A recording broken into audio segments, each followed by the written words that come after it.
everyone. Welcome to Drift Happens. I'm Joey. And I'm your lovely co-host, Arthur. And today we are so excited for you to join us, where we're going to really start diving into the nitty-gritty of the Starfinder worlds. Arthur, how you doing today? I'm doing good. Just for everyone else to kind of understand as we're going forward, I think what we're going to be doing over the next few weeks is addressing each of the individual packed worlds, kind of diving into the lore and interesting features of those.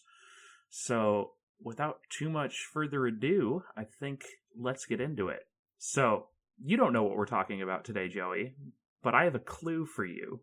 And I can't wait for it. The clue for today's episode topic is the metaphorical center of the Pact Worlds, the hub around which all things revolve, and the cultural center of humanity. What do you think we're talking about today? I think I actually know this one. I think today we are going to be talking about Absalom Station. And you'd be correct. Now, that was definitely me giving you the T-ball of all T-ball clues. I'm definitely going to make them harder in the future to test your knowledge, but you did not fail me this week. You know, in the first half, I thought you were talking about the sun, so I'm pretty proud of myself. I did have to throw other things in, because I originally only had the metaphorical center of the Pact Worlds, and I said to myself, Joey's going to think I'm talking about the sun, so despite it being the actual center. I would have gone literal on that one. You're 100% correct. Yeah, English wasn't your forte in high school, but neither was Italian. For kind of understanding Absalom Station, first I'm going to put a picture in the chat for you, and tell me what we're looking at right now. And let me just get that sent for you. And this is just a picture of the outside of the space station. I am not going to send the picture of Star Mariner's catcher Cal Raleigh that I almost just resent to you. But, oh no. It's trying to send regardless. Oh my god, what is happening? Okay, I'll see a second picture of Big Dumper. Yeah, he is truly a man of the people. Alright, let's try this again. There we go, thank God. For context, everyone, we were talking about his 60 home runs. Yes, God willing more by the end of the season. At time of recording, we don't know the final tally yet, but there is hope for us all. But back to the lovely world of Starfinder. Joey, that is a picture of the exterior of Absalom Station that I have sent you. What are we looking at right now? Well, Arthur, to me, it looks like a pretty crazy space station. It's definitely not something that you would think of in terms of kind of hard sci-fi, more realistic kind of like 2001 A Space Odyssey kind of deal. There's a lot of spires and pillars on the outside, giving it a lot of cool decoration, and then a massive dome up on the top middle of it, where there's presumably greenery, trees. It doesn't look green to me. Mm-hmm.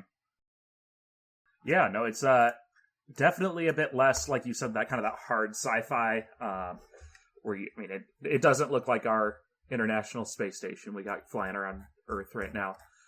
It's a pretty unique, almost like a spinning top design, kind of with that dome in the center. You got those arms coming off the side, and then a long, it's actually called the spike, going down the center away from that dome. Absalom Station has a population of around 2.5 million, made up of different species, with the largest group being human. But really, you can find representatives of almost every different ancestry here. That upper ring, not counting the arms, but that kind of central ring that pushes out from the dome, the diameter of that is 5 miles. And I'm not 100% sure how long that spike is, but I think it's a little bit longer than the diameter, so a few miles going down as well. The gravity, time, and kind of orbital year of this space station are identical to that planet that has been lost called Galarian, which, if you recall, is an analog to Earth, identical, 1-to-1, 365-day year, 24-hour day. And Absalom Station even has the exact same orbit as Lost Galarian. So, I mean, it's where the lost planet should be. It's the cultural center of humanity. the planet is just gone. So really a lot of interesting questions going on here. It's a obviously highly populated station. This isn't just some little research outpost or military base. There's basically the population of Chicago living here. So it's got all the sorts of amenities that you would expect from a large city. With those arms, that's where you got like docking bays, maybe some commercial districts. The center is where you've got fancy residences, government buildings, and then the spike, you've got maybe more machinery or industrial areas. It's also where the desperately poor live. Living conditions actually get worse and worse as you go further down in the spike. And then another interesting feature is outside the station, there's basically a ring of constantly changing spaceships that dock in orbit, and they're called the Armada. And reasons that ships might be in the Armada are they're simply too large to dock at Absalom Station, or maybe they want to be close enough to the station to benefit from, other people coming there and engaging in commerce, but they don't want to go onto the station itself to deal with the station security. I guess the last quick fact about the station, this is something we talked about last episode, but there is an artifact in the middle of the station called the Starstone.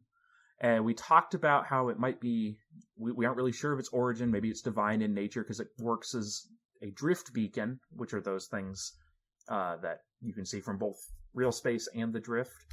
And it's the most powerful one known. So when drift travel was discovered and made a viable option to the populations of the galaxy, suddenly there's this giant lighthouse that is the Starstone calling people to come to Absalom Station.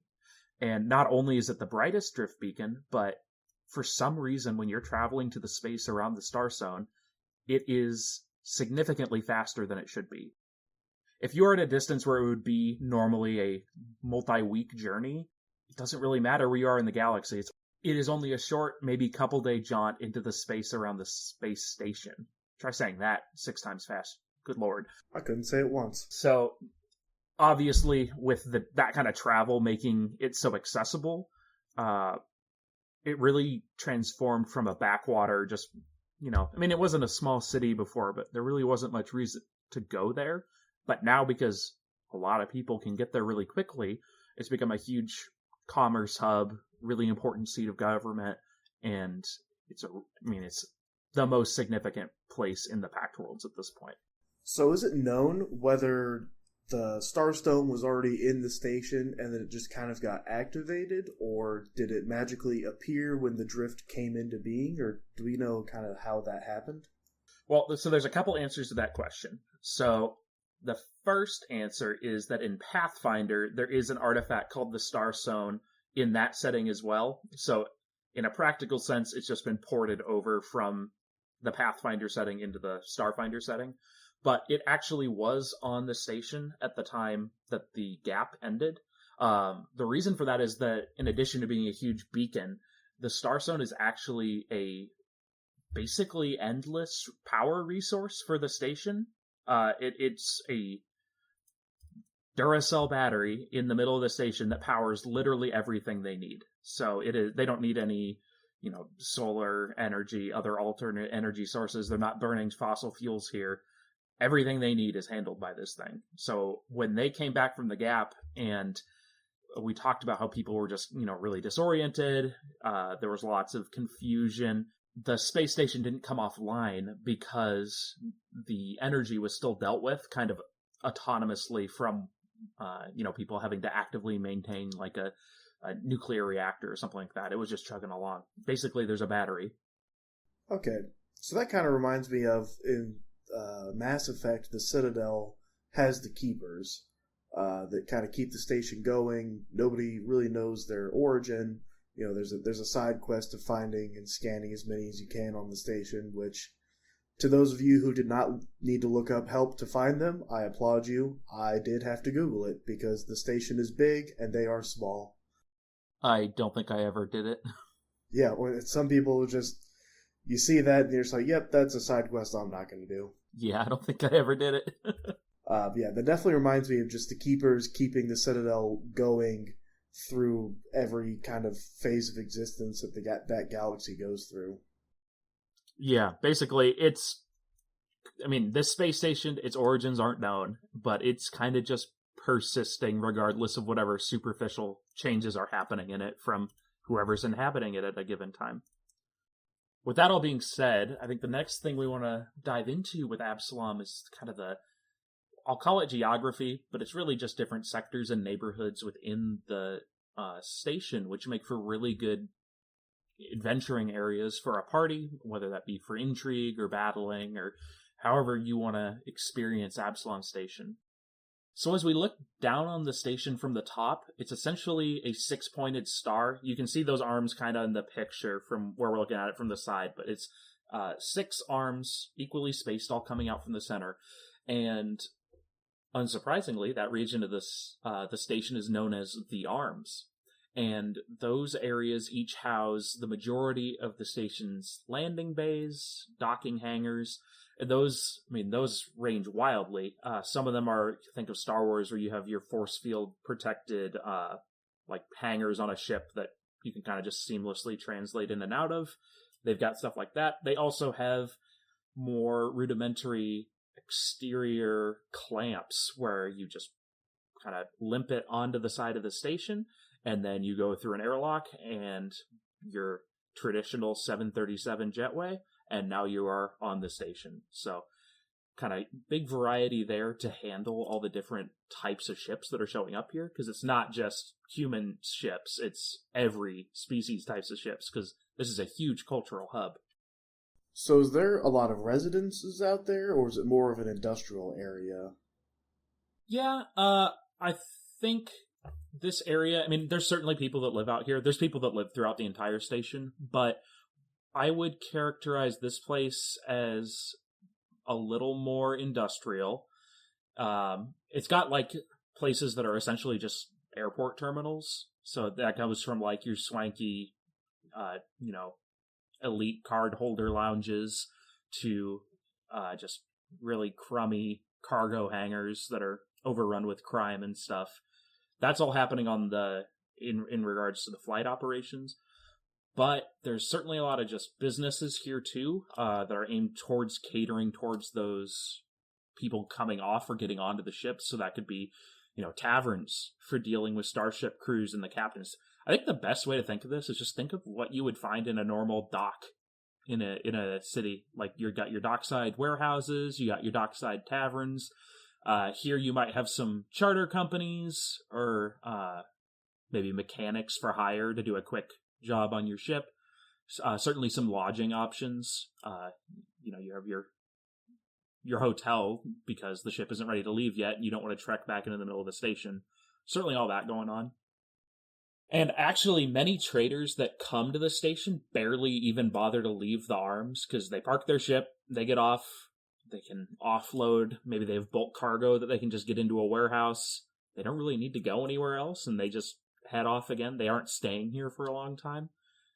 There are a few neighborhoods within the Arms that are more residential, and some of them are catered to the unique needs of different species, so they might be a little more extreme in nature than some of the more standard neighborhoods within the station. We're going to talk through some of those examples, and just kind of as a disclaimer for both this section and further into the episode, there are a lot of features of Absalom I'm not talking about in the interest of time. There is a lot of fleshed out information for this location because it is kind of your home base, your session one for a lot of adventures that happen in the Starfinder setting. So people have put a lot of work in talking about what's on this station. So for listeners, if I don't talk about your favorite neighborhood or your favorite feature, we can certainly come back and talk about Absalom again on a future occasion. But in the interest of time, we're going to do an overall look right now. But going back to the Arms, one example of kind of that neighborhood that's more geared towards alien anatomies is a neighborhood called Fog Town. And it takes its name from a thick, multicolored atmosphere that makes the residents from the gas worlds of Brathita and Liavara more comfortable. So, if you recall, those are... The two gas giants of the solar system. Yes, correct. I was just looking up something. So, if you recall, those are going to be like your Barathus, which are the floating guys from those two planets I just named. Another neighborhood is one called the Puddles, which to me, as someone who is not a good swimmer, it sounds horrifying. It is a section of flooded corridors and structures specific for aquatic species. So if you can't survive underwater, there are very few ways for air breathers to safely access everything in this neighborhood. So yeah, I mean, it's clearly been converted safely for those who would want to live there. I don't think I would want to live there. Which could be a great little prank you pull on one of your friends who has hydrophobia and is afraid of the ocean. Is that hydrophobia? I know that's afraid of water. I don't know what big open water is, or drowning. I'll give it a goggle. But yeah, I think that could be a fun little place to take your party if you know someone's afraid of the ocean and maybe cannot hold their breath very long. Yeah. Just have a little bit of tense unease added to their day or their session. Yeah, and it would be a good way also to kind of show off some other mechanics from the gameplay. Maybe your character has a, ancestry trait that allows them to be really good at holding their breath. Now this is a chance for them to actually benefit from that, because that'd be a little less common to experience, I think. One final neighborhood I wanted to talk about in the Arms is a place known as the Vesk Quarter.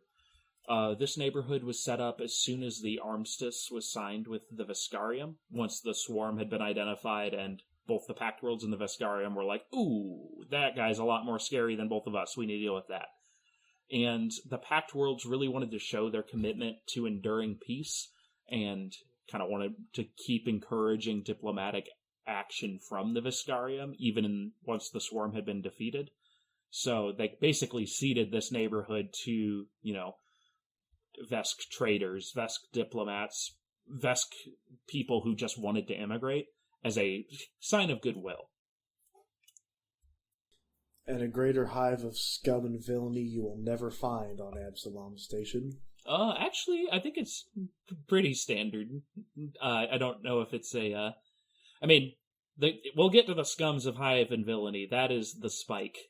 Then we'll talk about one particular kind of location of interest within the Arms, even more narrow than the neighborhoods, and that's going to be the main office of the Eyes Wide Agency. And that's a well-established private eye firm that really dabbles in the gray areas of both government, corporations, maybe interpersonal relations. They'll take most any job if the pay is alright. It's kind of like having a Pinkerton agency sector on the station. Well, this isn't even like a sector. This is like their building.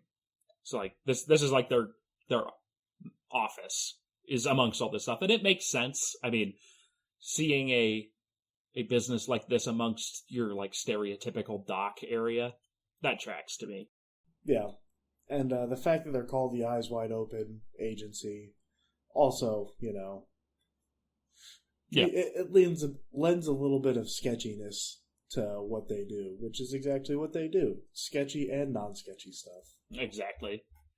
All right, I am going to throw another picture in the chat for you as we begin to talk about the interior of that dome, which is called the Eye. So just for our listeners, what are we looking at right now? Well, I'm a Mass Effect boy, and the first thing that comes to my mind is the Presidium on the Citadel. Very, very nice looking, very clean. There's greenery everywhere. Walkways going through very scenic areas with tall buildings and spires kind of overlooking the central area. Yeah, no, I think there's a lot of inspiration being drawn from the Citadel throughout Absalom Station, but this is a little more egregious than some of the other points, I think. Yeah, I agree. And for the listeners, if you have not had the opportunity to play Mass Effect, put it on your bucket list. It is my favorite game of all time. I think it's fantastic, and I think that if you play through that, it will give you a pretty good idea of kind of what they're going for with a lot of the entire Starfinder universe of just having those collectives of different species, different interactions between them. At the very least, if you want to keep listening to our show, you should listen to Mass Effect so that you know what Joey is talking about when he glazes them once an episode for the next, several hundred episodes. Yeah, maybe even 2 or 3 times an episode. Who knows? I love Mass Effect. It's great. No, I can't blame you for that. But yeah, so this we saw that dome on kind of the bigger away shot we looked at earlier of Absalom Station, and this is the interior of that dome, which is called the Eye. It's got a lot of artificial sunlight going on, and it's basically the civic center of the station. There's even a greater area of greenery, which is the public Jitembe Park, filled with trees, grassy meadows, very much your central park of the station. Open to everyone. They can throw a frisbee while having a little picnic there, out in space. Very pleasant. This neighborhood also has a lot of government buildings for both the government of the space station as well as government of the Pact Worlds. And there's also the most expensive residences in the city in this area, as well as numerous corporate skyscrapers within the dome. And you'll notice on the more drawn out image, there's also skyscrapers on the exterior of the dome too, but those are from the Ring neighborhood, which we'll get to in a minute. Within the Eye, we'll talk about some of the unique neighborhoods here. We'll talk about Kamanis, and that is the station's preeminent entertainment district. Its biggest customers are going to be those party-happy college kids of the wealthy and powerful people of the Pact Worlds. There's universities pretty much on every planet, but there are some very good ones here on Absalom as well, and it's, I think, not uncommon for the rich and powerful from around the system to send their kids here, and the party district, by result, is very well appointed as well. The next neighborhood we're going to talk about is the Nyori Palisades. That is the most exclusive of exclusive residential neighborhoods on the station. This is where a lot of celebrities live, CEOs, the most powerful, diplomats or politicians on the station. Really just a exclusive place to get to. I think it'd be fun to just kind of see what those residences look like. I don't know off the top of my head how I'd want to get a party up in there, because most of your parties would not have the social clout to make it in the Nyori Palisades. Yeah, it's kind of like trying to just kind of walk around Beverly Hills and go into any establishment that you want. Like, yeah, we belong here, and then you'll just be stopped at the door, and it's like, what movies have you been in? And you're like, none. It's like, okay, what planet do you control? Yeah. Also none. It's like, well, you're not getting in here. Yeah, wrong answer, bud. You can't come into the Ross in Nyori Palisades. And the last neighborhood I wanted to talk about is one called Parkside. And as one might imagine, this neighborhood is on the side of Jitembe Park, and it contains numerous government buildings, and among those various civic buildings is the meeting point for the Pact Worlds Council. So basically the UN building of the system is included here. So obviously lots of movers and shakers moving around. Now, we may get into this in a later episode. As the person kept in the dark, I'm not sure.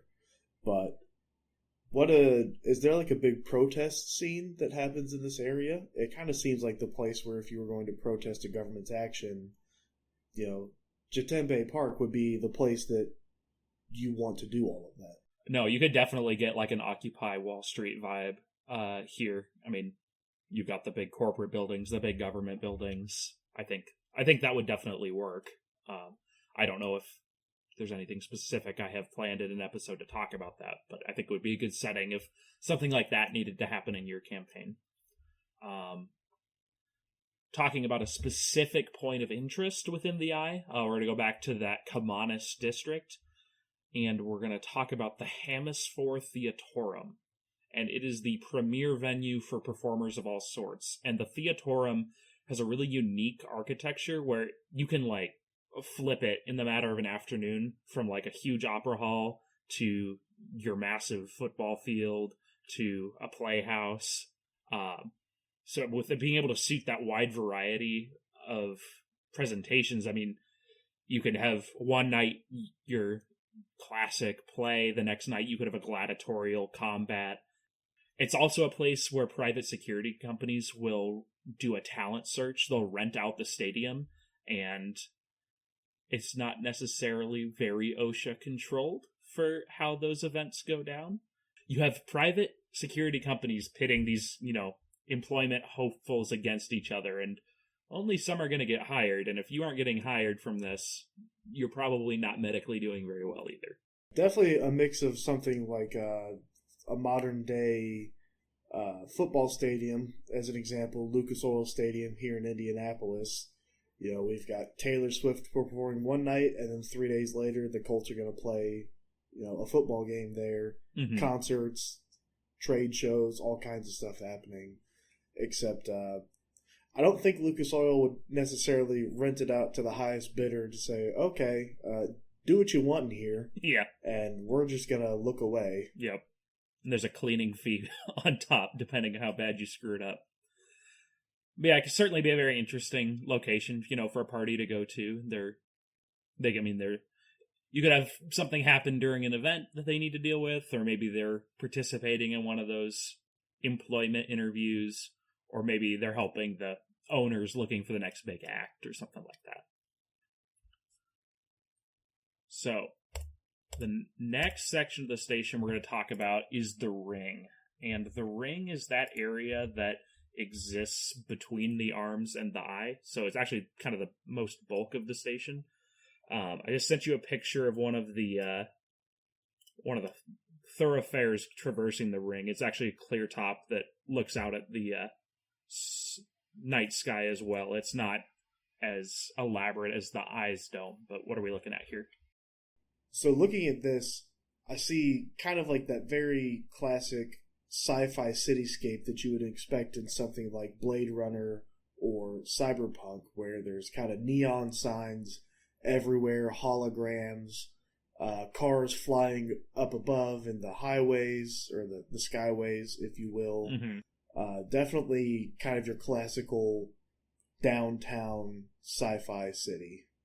Yeah, so it's definitely the more bustling area. I mean, the center of power is definitely the eye, but the powerful people don't want to be surrounded by traffic jams and peasantry, so it's a little less exclusive here. It's the bulk of middle-class housing and amenities, so we were joking about Ross earlier, but this is where you'd actually find your Ross. There's also large corporate campuses that are maybe just a little less exclusive than those ones in the midst of the eye, maybe in that Parkside area. And there's other organizations' headquarters. So it's a happening place. This is where most of the money on the station actually gets made. This is where the activity is happening. And some important neighborhoods within the ring include one called Congregation. And this is a district containing religious temples and shrines to nearly all of the relevant religions in the Pact Worlds. So basically any divine entity that is significant in the Pact Worlds has an outpost here on Absalom Station.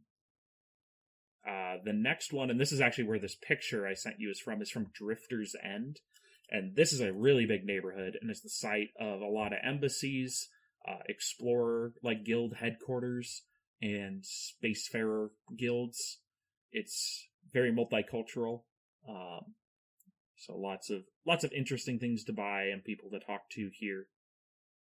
Yeah, so is this the kind of place where you would set up the alleyway chases that your party would go through and kind of back alley dealings, or is that a different place?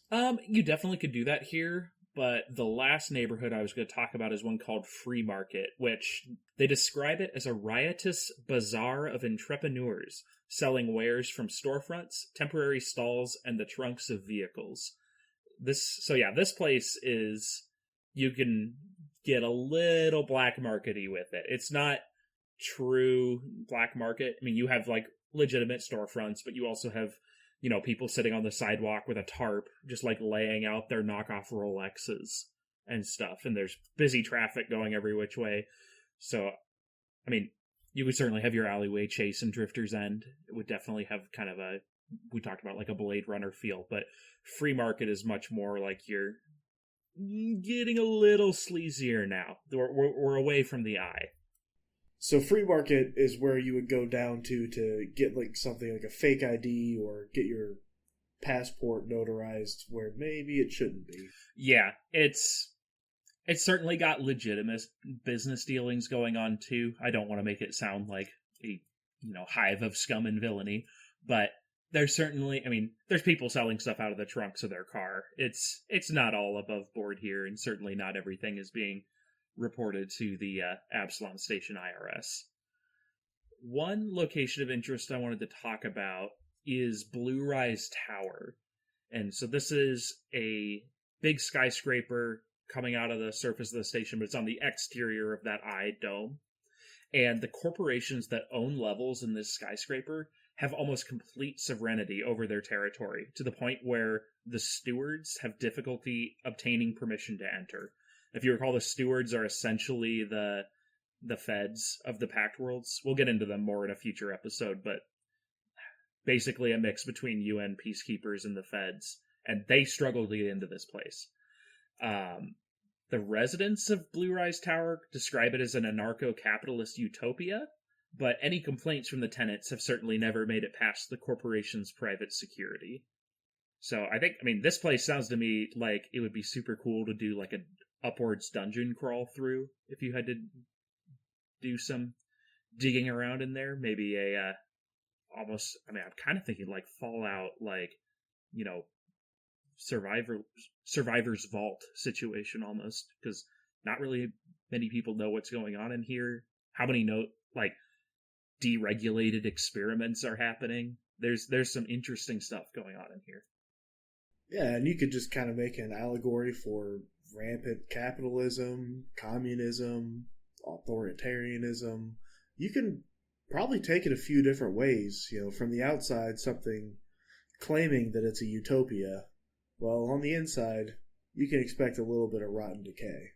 Yeah, no, I think it's safe to say maybe there's a couple good things happening in there, but how it's framed in the lore, it's a sketchy place. But speaking of sketchy places, now we're going to talk about the Spike. And I'm going to throw a picture in the chat for you. It's not super crazy like some of the other stuff. It's more of your, stereotypical view. That's kind of what the upper levels of the Spike look like. And, well, what are we looking at? Yeah, so looking at this is where we're getting to where the sun doesn't really shine. My first thought is that it's not exactly a place where you're supposed to be making housing and businesses thrive. Very, very underground look. There's tunnels. There's nothing above you except more catwalks, more alleyways to go through. Not necessarily any open, clean air. Yeah, and the Spike continues down for a few hundred levels, and pretty consistently, every level you go down, conditions get gradually worse and worse. And in addition to, we're seeing some businesses and residences here. This section of the station is where all the life support, artificial gravity machines, defense structures, this is all their critical maintenance and where they exist among some other industry that happens on the station. Obviously, the station doesn't have a lot of real estate, so large-scale industry is difficult, but if there is going to be some, it's going to be down here in the Spike. This reminds me a bit of Snowpiercer, where the further back in the train you go, the more kind of there's just mechanical stuff everywhere. It's not where people are supposed to necessarily be, but it's kind of the places that keep the train running. This is what keeps the station running. And just as you go further down into that, the conditions worsen with that. Yeah, I think that's exactly what we're looking at here. This is where the lower class of the station live. Actually, as you get to like the very bottom, there's even like monsters and other stuff just running around. Think of like your sewers where there's just a terrible beast running around that you need to deal with as a level 2 character or something. That's what's going on down here. There's also a huge... The New York rats are down there. Yes, your rats the size of dogs. There's also a huge gang problem in the Spike. They're constantly fighting over each floor. That's essentially how blocks work. They're running rampant. And you would think in an advanced society such as the Pact Worlds that the station would have the political power and indeed, political enforcement to deal with this. But they've actually not really been able to deal with the issues because there is a very vocal group of scholars who believe that the status quo is important. And the reason they believe the status quo is important is there is an interesting feature to the Spike, which is called the ghost levels. And the ghost levels are an extra dimensional space accessed through kind of like liminal space doorways. Think you just like enter a random hallway. It's kind of featureless. Maybe for flavoring, think of like a really underdecorated doctor's office, like waiting room. You go into a place like that, and then all of a sudden you notice out of the corner of your eye a crack in the shadow, and you open that crack and it's a door, and now you've stepped into the ghost levels. And the ghost levels look a lot like the station, but it's really hard to get in there. Only really specialized crews know how to get in, and there's not a lot known about them. There's the crews that I talked about, they'll sometimes come out with mysterious treasures, and the government has kind of just let them be because they don't want to destabilize anything with the station and risk danger. So the status quo is kind of how things have to be in the Spike. And from a player perspective, an idea for all of you out there, and for my personal DM here with me, Arthur, Backrooms Adventure could be kind of cool. There was actually one of the playtest adventures for Starfinder 2 had similar kind of vibes to that. It's certainly an interesting space that I actually didn't know much about until I read a little more preparing for this episode. Lots of interesting implications, and I think in the future we probably will be able to do just a standalone episode on the ghost levels, because it's a really weird thing. You have a very, I don't want to call Absalom Station stereotypical, but it certainly hits a lot of, normal talking points for your big sci-fi hub, and this kind of comes out of left field. I don't feel like this is something I predicted. And it's definitely a cool setup where you could have the party going through and they enter a door into just an identical room that they were before, except maybe a painting is upside down, and they need to kind of figure that out and decide whether they need to go forward or backwards to get out. I know that as a player, if I were going through a situation like this, I would scream at him and say, "Are we in the fucking back rooms right now? What the hell is going on?" And then I know that there would be a maniacal giggle coming from Arthur. Yeah. That we figured out his plot, and yet have no idea how to get out of it. Yeah, there's still nothing you can do once you even figure it out. Some more, I don't think the ghost levels I would even qualify as a neighborhood. They're just not understood yet. But some more traditional neighborhoods within the Spike include one called Bot Scrap. This is a sector filled with private junkyards that are just awash with complex robotic components. Lots of suspiciously functional corporate and government property, and lots of goblin gangs. So this is where you can go where you're like, okay, I need to go get a hover bike with the VIN filed off. And maybe some extra modifications that the police wouldn't look so kindly on. Yeah, the emission standards for stuff coming out of Bot Scrap are going to be a little different than what station regulations say. No catalytic converters sounds like my heaven. Except I have asthma. And that is actually hell. Well, in Bot Scrap, they'd be stealing them off of the cars. So. Down Low is another neighborhood. It is considered the safest and also largest neighborhood of the Spike. It's still pretty high up, kind of floor-wise, so it's closer to that central ring and eye area. But it's pretty looked down on by the upper-level dwellers. Certainly a lot of playing that you could do with that neighborhood for sorts of things that you would want to happen in a more lower income community, but it's also, I think, a good origin point for a player character where you could maybe have a little bit of a chip on your shoulder towards certain types of people because of how you were looked at when you were raised in down low. Another thing that comes to mind, just as we're discussing the hierarchy of Absalom Station, is it's very similar to Coruscant or Imperial City in Star Wars, where the higher levels of the buildings, the entire world is a city, and instead of going northwest, east, south geographically, it's more of an up or down z-axis of your status. So growing up kind of in the slums of Coruscant, you're growing up on the lower levels, or, back to Mass Effect, my favorite thing in the world, growing up in the wards on the Citadel. You also see the same thing in Warhammer 40k with the hive cities. I mean, those are exaggerated versions of Coruscant, even, where you have the tops of these spires from the planet literally outside of the atmosphere, where they have to have their own, environmental controls and gravity systems because these places are so freaking big.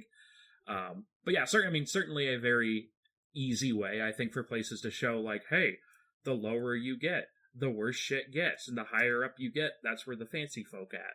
So it's pretty easy for people to understand, I think, and digest. Like you said, really cool origins for backstory, going all the way from the bottom up to the middle, up to the top, just kind of flavoring your character as growing up in the worst possible conditions on the station, or they grew up the rich kid who was partying up in the ring every night kind of deal. Yeah, and then another important neighborhood of the Spike is one called Sparks. And this is probably the biggest, industrial center within the station, which we've already talked about. It's kind of hurting for real estate, so there's not too many options for, large-scale industry. But Sparks is the exception. It's a massive engine workshops, one-man repair shops, Titanic spaceship dry docks, and this sector exists towards starship manufacturing and repair and modification. So while you have the arms you have a bunch of ships, docked and ready to go upside, if you have a ship that was battle damaged, a ship that is being rebuilt, or a ship that you are getting a souped up mod on, it's actually going to be docked a little bit further down, hanging onto the edge of the Spike, or maybe if it's small enough, even into a hangar on the Spike for the Sparks neighborhood to handle what you need.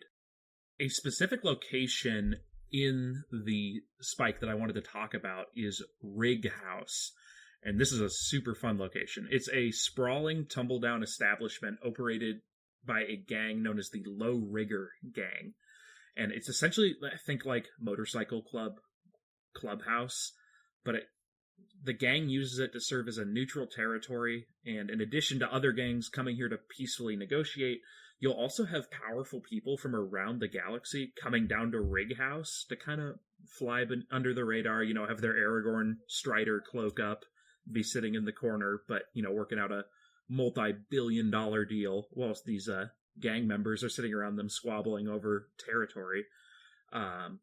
Also within here, captains, are always looking for crews. Your Jack Sparrow setting up a table, asking for people to sign on, and someone's always looking for someone to do a job here.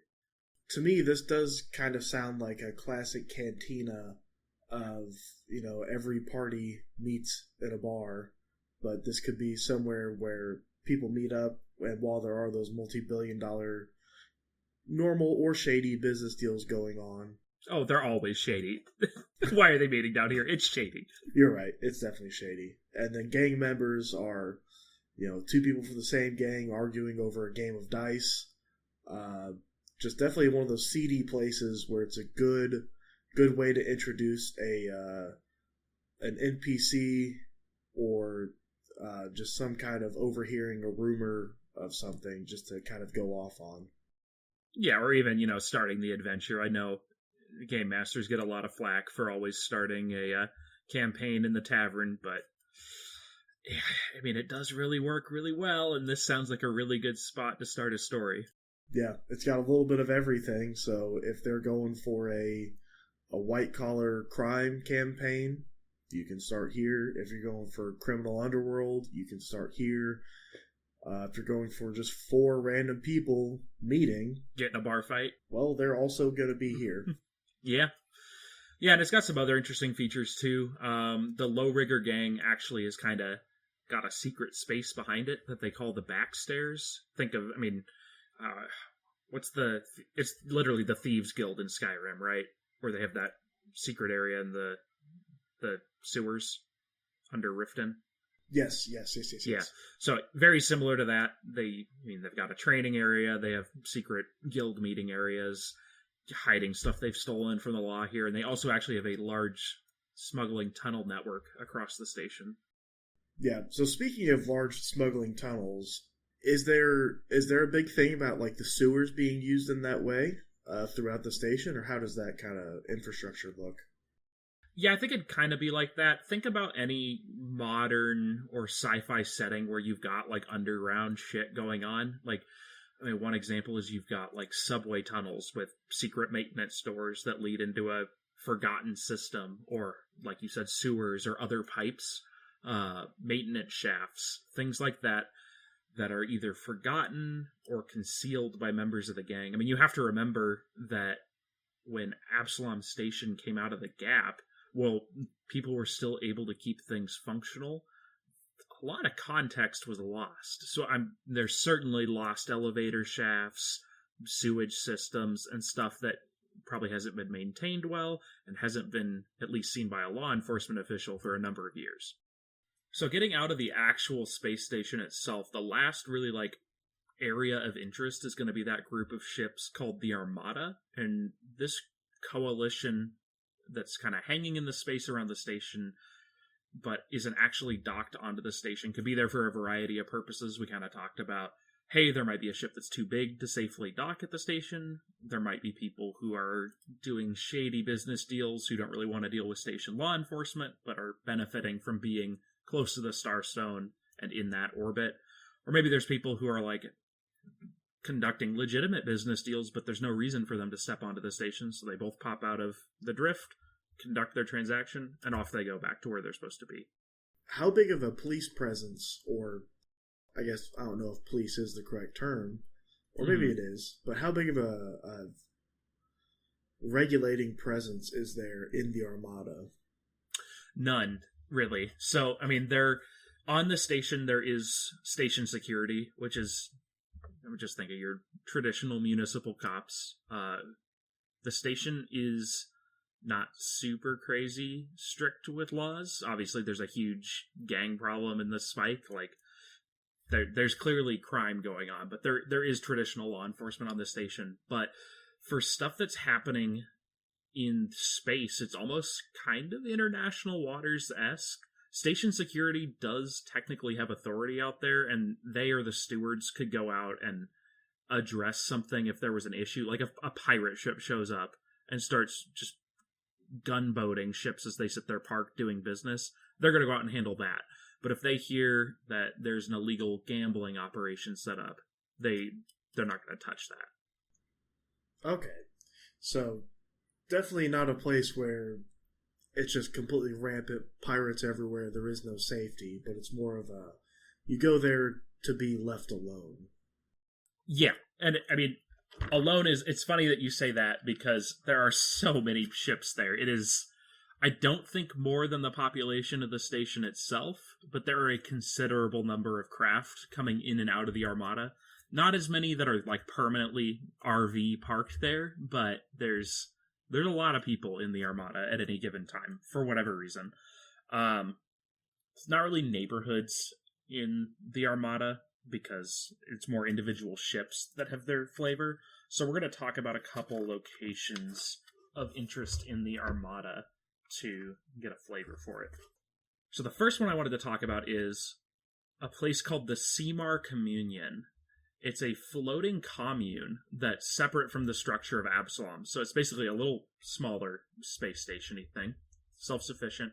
And the human women of this commune are all actually clones of one person, a woman named Seamar, at different stages in their life cycle. And I'm going to put a picture of one of the clones in the chat for you. with advanced knowledge of human genetics and cloning technology, they've got a lot of really unique, sought-after knowledge here. But it's actually only second to the intensive training regimen that all the Seamars go under, which makes them prized operatives and assassins. And there's actually a saying in the Armada, when a Seamar leaves her home, someone is about to have a very bad day. Kind of reminds me of like the Amazonian women, of just kind of that fighter warrior culture that keeps themselves. And for everyone wondering, yes, she is hot. It's okay. You're allowed to say it. Yeah, definitely a place of just kind of collective thought and collective training and values. I am wondering, are there like a difference of opinions and values on that station?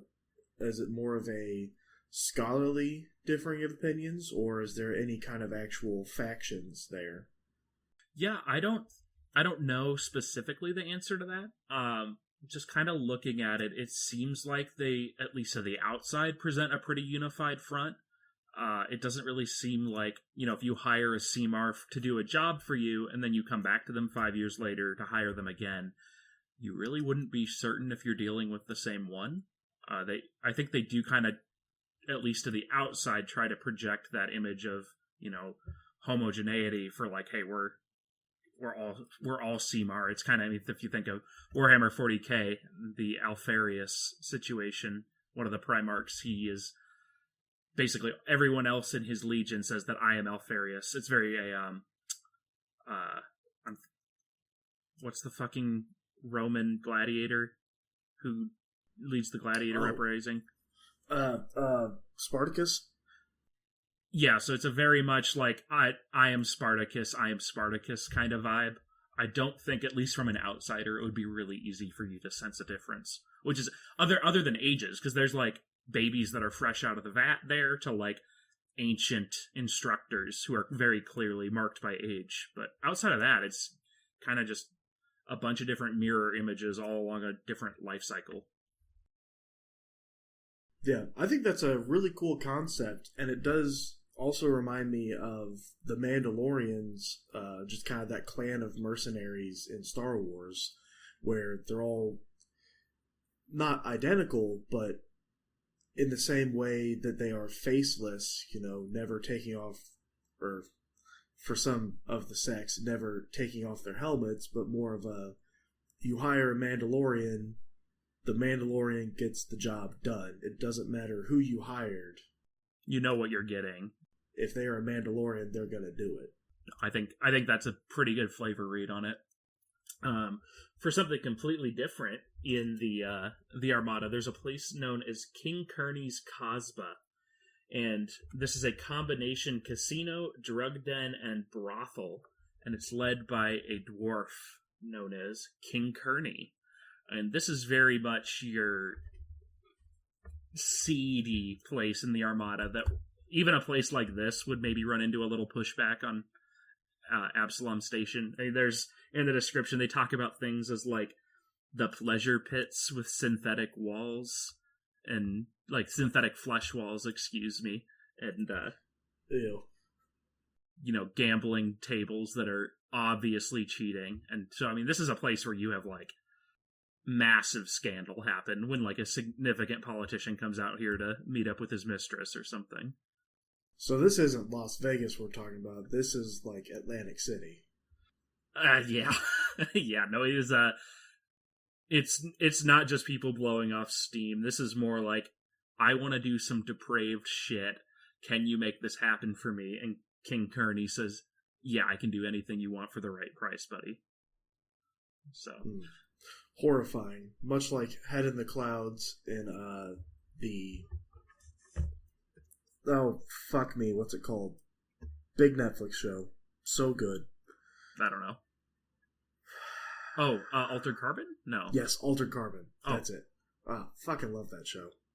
Yeah, I don't think there's necessarily a standard. It has to be someone who's super affluent coming here. Like, you could definitely have, like, a long-haul space trucker stop in and do some heinous shit as well. I don't think it's exclusive to politicians from the station, but yeah, there's lots of weird stuff happening out here.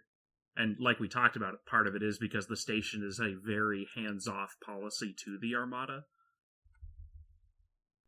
So this is one of those few places that is more of a permanent fixture of the Armada, is always around Absalom. Yeah, I forgot to mention this part. So it's actually multiple starships that are welded together, and it slowly gets bigger and bigger as people lose their ships to the house in gambling games. So it just gets tacked onto the structure, and they open a new roulette wing and call it good. Man, I bet they're just hoping for Grand Moff Tarkin to come in and play the wrong game, and all of a sudden they got a Star Destroyer added on to their real estate. Yeah, they would love that. But kind of stepping back from the neighborhoods and features of the station, kind of what I want to talk about now is who are actually the people in power here. So Absalom Station is led by the Prime Executive, or called Primex for short, and this is a limited-term elected position with absolute authority over the station's legislation and management. So obviously a very powerful person. The current leader is someone named Cantol, and she's a female noir who is an ex-steward. So that was a bunch of random words. Let's go back on those. So a noir is... We'll talk more about them in the future, but basically a space minotaur. So, cow lady. And she is an ex-steward, and those are that kind of the UN feds peacekeeping force. And she was recently elected. Can I help you? I'm sorry. In my mind, I was just like, you're like cow lady. Yeah, she's utterly in power. Oh no. So Cantol is advised by a council known as the Sindus Guild, which is representatives from all of the different neighborhoods in the station. So, I mean, it's very much like a House of Representatives, but on a much lower scale. Like, you got people being elected from Bot Scrap or Parkside to represent their neighborhoods here on the station. And these representatives are also pretty powerful because they are the advisors to the Primex, and they actually take point on enacting the decisions of the Prime Executive. So she'll be like, I decree that we're only using diesel in all spaceships from now on. And the different council representatives in the Sindus Guild would need to make that happen. They also have the collective power to, by popular vote, remove the Primex at any time and call for an election. So that's kind of the, obviously it's a super powerful position. There has to be some sort of safeguard in place, and their ability to just be like, we need to have an election and get you out of here is the way to address that. And are there term limits to the Primex or any of the representatives? I don't know about the representatives. The Primex, yes. It is a limited term position, and I want to say it's either 3 or 4 years. I don't know if there's a number of times you can run. I know that the current Primex Cantol is different than the Primex who was in power when Starfinder started in 2017. So there was an election and a change of power. I would guess the representatives from the neighborhoods don't change, or at least it's not as common, because it seems like they are pretty powerful people who have, much like other politicians we're aware of, have lots of different interest groups kind of controlling how they want to get stuff done. It would have been, I was kind of hoping you were going to say, yes, there's term limits for both the Primex and all of the representatives. And that's how you know it's fantasy, because the representatives have term limits. Sorry, Joey. Well, art imitates life, and life sucks. What a glowing view of the future you have. In addition to kind of this local government here on the station, though, I mentioned it earlier, but this is where the Pack Council meets. Like we said, they have their basically UN building in Parkside in the Eye, where they make a bunch of decisions. But that means the station is always filled with, foreign diplomats, politicians, foreign military leaders, etc. So you're getting a lot of interesting viewpoints coming into the station, lots of very interesting people, and I mean, clearly there's lots of ways that you can weave that into a story. We also talked about the stewards a couple times this episode. We will talk about them more in a later episode, but their headquarters is here on the station as well. So this is, kind of your Quantico, if you will, where a lot of training happens, where they have a lot of equipment storage and records, and kind of where their base of operations is. They are spread throughout the Pact Worlds, but this is kind of their hub. And the final important organization that we're going to talk about today that's here on the station is the Starfinder Society. And it is the most influential adventurers and explorers guild in the system. There are certainly a lot of campaigns where it makes sense for the party to be a member of this guild. They can provide a lot of support, information, resources to a party as they go on to fight whatever the threat is to the Pact World. The primary mission of the Starfinder Society is to figure out what happened during the gap. So they do a lot of, archaeological digs. They do a lot of information gathering. There's certainly as many scholars as there are adventurers in this society because knowledge is very important to the group.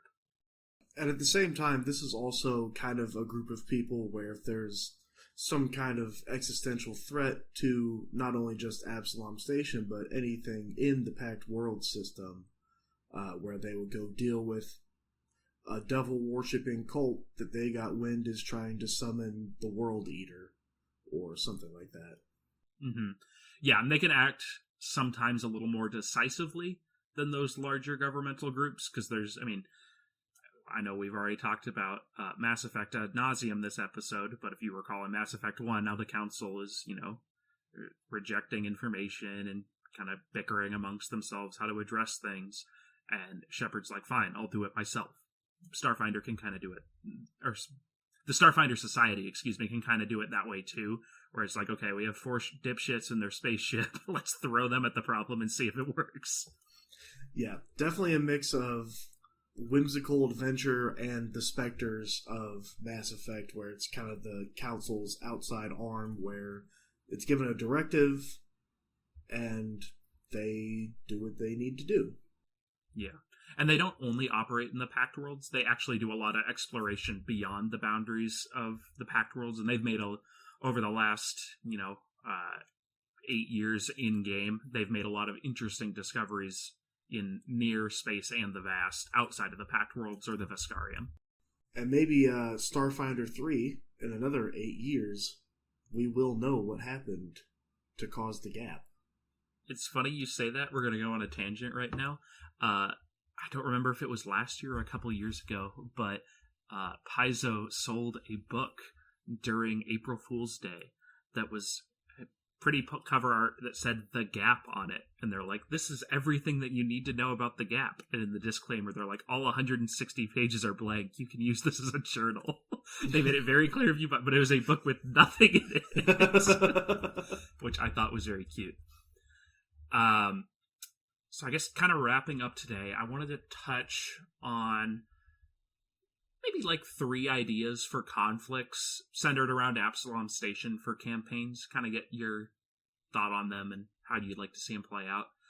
So the first one that is something we haven't really talked about yet, there is a not insignificant human supremacist element on the station. These are people who don't want anything to do with the filthy Xenos. They don't think the current Primex should be in power because she's an alien. They are humanity first.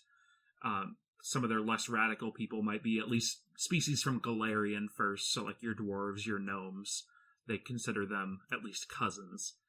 And this movement has a political arm which publicly condemns terrorist actions of more radical believers, but there is concern that these actors could make attempts on the lives of non-human political leaders or business leaders, including the Primex on the station.